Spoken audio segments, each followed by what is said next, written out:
On today's episode of Fear Kitchen, we're going to take the fear out of making a pie crust. My biggest complaint with pie crust recipes is that when it comes to the liquid, it's always a approximate amount of liquid. I'm going to give you a recipe that has a standard measurement of liquid. No matter where you live, you can use the same amount of liquid. To a food processor, we're going to add 1 1/4 cups of all-purpose flour. And we're just going to dump that in there. I've pre-measured today for you. Next, we're going to add 1/4 teaspoon of salt. For the love of God, people, please branch out. Stop using iodized salt. I use pink sea salt. You can use whatever type of salt you want. Just stop using iodized. Find a different type of salt. And then we're going to add 1 tablespoon of sugar. And then we're also going to add 8 tablespoons of cold butter. Now you can take it directly from your refrigerator, or I've taken mine directly from the freezer. When I buy butter, I buy it on sale and I store it in the freezer till I need it.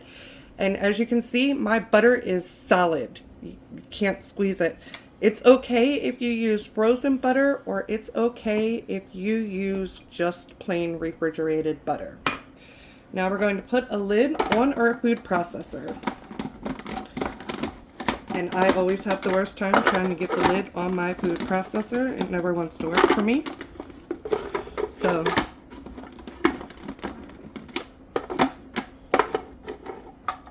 oops, helps if you put it on the right direction. See? Don't be afraid of the kitchen. Now, to this, what we're going to do next is we're going to pulse this for 1-second intervals 10 times. And I want you to count either in your head or out loud. 1001, stop. 1002, stop. All the way till we get to 10. So here we go. 1001, 1002, 1003, 1004, 1005, 1006,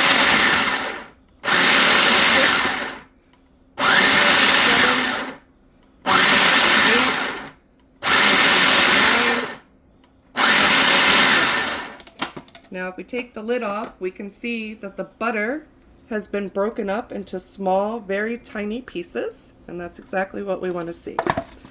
Now to this, we're going to add our cold liquid, and in this case, we're using water. We're going to use 1/4 cup plus 1 tablespoon of water. Now you can take it out of your tap, you can take it out of your refrigerator if your refrigerator has a water dispenser.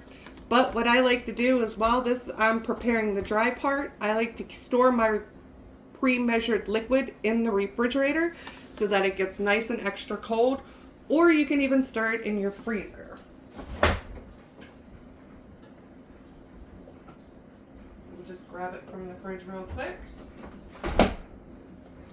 Now we're going to add our 1/4 cup plus 1 tablespoon of water right into the top there.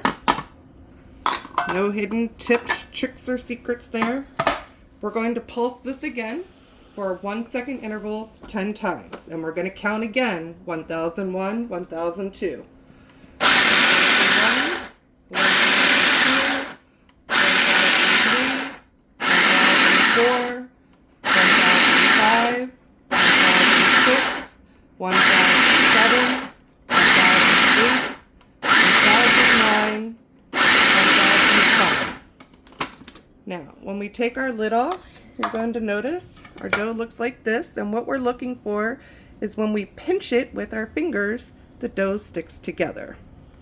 Now here's the easy part. I'm just going to scrape down the sides to make this part a little bit easier.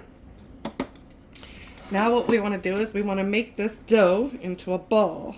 So we're going to take a tea towel, dish towel, whatever you have. I don't have the fancy tea towels. I just have a regular dish towel.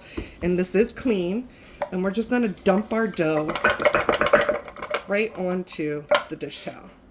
Easy peasy. Make sure you get it all out of the bottom of the food processor. Scrape it all out into your tea towel. And then what we're going to do is we're going to wrap up our tea towel into a beggar's purse. Don't be afraid of fancy terms like the word beggar's purse. Just grab all the ends of the tea towel so we make sure we don't lose any of our delicious dough. We're going to hold it with our hand and we're just going to turn it a couple of times squeezing it so that the dough forms into a ball. Just like that. Then we're going to take this and open it up, and you're going to see our dough is all incorporated together. It's a nice, beautiful dough.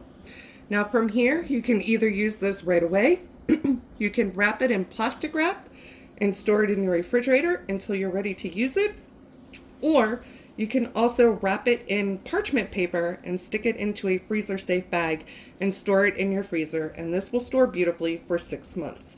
You can separate this dough in half. It will make 2 9-inch pie crust. And that's it. Easy peasy, beautiful pie dough.